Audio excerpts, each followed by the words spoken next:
क्या बोल रही है, और इसमें मामला अगर हल कर सकते हैं तो हम सिविल मामलों में कर सकते हैं। सिविल मामलों में भी जो प्रक्रिया अपनाई जाएगी वो सीपीसी की अपनाई जाएगी। यहाँ कौन सी प्रक्रिया अपनाई जाएगी, क्योंकि ये जो मामले हल होंगे इसकी ताकत तो न्यायपालिका के बराबर होंगे, तो प्रक्रिया होनी चाहिए ना।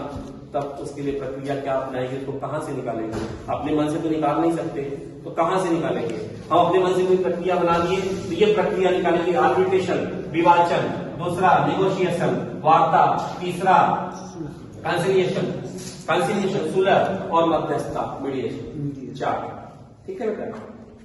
ये 4 तरीके, आर्बिट्रेशन, निगोशिएशन, मीडिएशन और कंसिलिएशन, ये 4 कैसे, विवाचन बातचीत करके समझा के, स्पेशल वाचन, विवाचन विज्ञान विशिष्ट ज्ञान, वार्ता नेगोशिएशन एक दूसरे से बातचीत करा के पक्षकारों के बीच बात कराया, तुम्हारी समस्या क्या है, सुलह कराया, फिर जब समस्या का निस्तारण हुआ, मेन समस्या तुम्हारी के उदाहरण बताया था ना कि साहब पति पत्नी के बीच हो गया 498A, हो गई मारपीट, क्राइम ऑफेंस। अब मामला क्या था, आरोपी अलग साहब अपने मायके की फोन से बहुत बतियाती है, तो समस्या ये था फोन से बतियाना, समस्या 498 नहीं था, तो बातें होगी बात करिए आप समय से करिए। तो बेसिकली विवाचन, वार्ता, सुलह और मध्यस्थता, arbitration, negotiation, conciliation and mediation, ये 4 प्रक्रियाएं अपना करके एडीआर को कंप्लीट किया जा सकता है। मामले को हल्की शैक्षिक व्यवस्था से किसी विवाद का निस्तारण किया जा सकता है इन 4 में से किसी भी एक का प्रयोग करके, या 4 में से 4 का प्रयोग करके, 4 में से किसी। अब देखो मीडिएशन की बात आई तो जो बाबरी ढांचा था, बाबरी ढांचा हुआ कि दोनों बात करें और तैयार नहीं हुए, सहमत नहीं हुए, तो जो श्री राम पांचू का मामला है आर्बिट्रेटर के रूप में फिर उनको लगाया गया, ये मिल करके बात करेंगे फिर हम लोगों के बीच में। तो अब हम अपने मन से प्रक्रिया कैसे तय कर सकते हैं, हम कौन होते तय करने वाले, हमने तो कह दिया, जुरिस्ट तो कह देगा, विधि शास्त्र तो कह देगा, लिखने वाला कह देगा, लेक्चरर कह देगा, प्रोफेसर कह देगा, कैसे कह देंगे, अपने मन से कह देंगे। क्या न्यायपालिका ने कहा सिर्फ का मामला है, आप उसमें हल करने जा रहे हो, न्यायपालिका के बाहर हल करने जा रहे हैं, क्या न्यायपालिका ने कहीं कहा कि आप ये 4 प्रोसीजर अपनाएंगे, या एक्ट ने कहीं कहा, भाई न्यायपालिका कहे ना करे, एक्ट को कहना चाहिए, कह रहा है, हमें दिख नहीं रहा, सामने ही पड़ा हुआ है। 1908 की सीपीसी 1908 अमेंडमेंट 1999, 3 बातें साफ साफ कह रहे हैं, क्या क्या, मध्यस्थता, सुलह, न्यायिक समझौता, वही तो 4 बातें हैं, सुलह, मध्यस्थम और समझौता जब किया तो विवाचन और वार्ता। ये 4 प्रक्रियाएं तो हैं, हमने अपने मन से नहीं कही तो अपने मन से ही है, लेकिन इसको आधार कहां से मिला है, न्याय वृत्ति मिली है, न्याय वृत्ति मिली है, इसको बल मिला है, न्याय बल मिला है, इसको न्यायिक फोर्स मिला है। तो ये 4 प्रक्रियाएं हैं जिसके माध्यम से आप हल कर सकते हैं। अब ये कहो कि तुमसे पूछ दिया जाए, एग्जामिनर श्योर पूछेंगे आपसे कि ये 4 तरीके, श्योर मतलब जरूरी, श्योर तो हम इसे नहीं कह सकते, तो पेपर आउट का मामला हो जाएगा, लेकिन हम बैठेंगे तो पूछ देंगे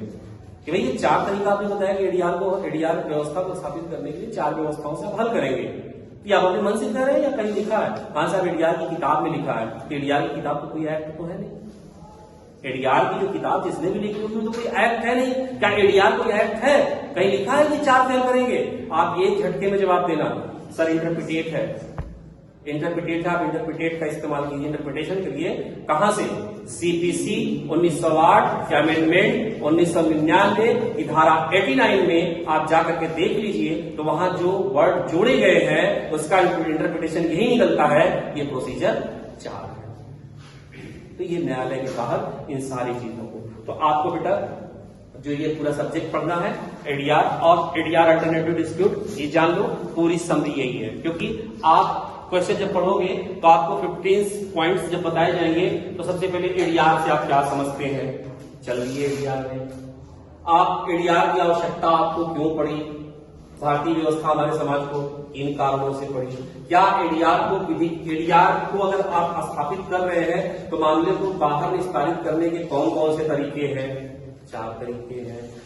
आप एडीआर को क्या कोई विधिक क्षमता प्राप्त है, विधिक सहयोग प्राप्त है, विधिक न्यायवृत्ति प्राप्त है, यस प्राप्त है, कहां से, सीपीसी की धारा, सीपीसी 1993 प्रोसीजर कोड 1908 का सेक्शन 89 अमेंडमेंट 1999 3 वर्डों का इस्तेमाल किया है, क्या क्या किया है, मध्यस्थम, सुलह, न्यायिक समझौता,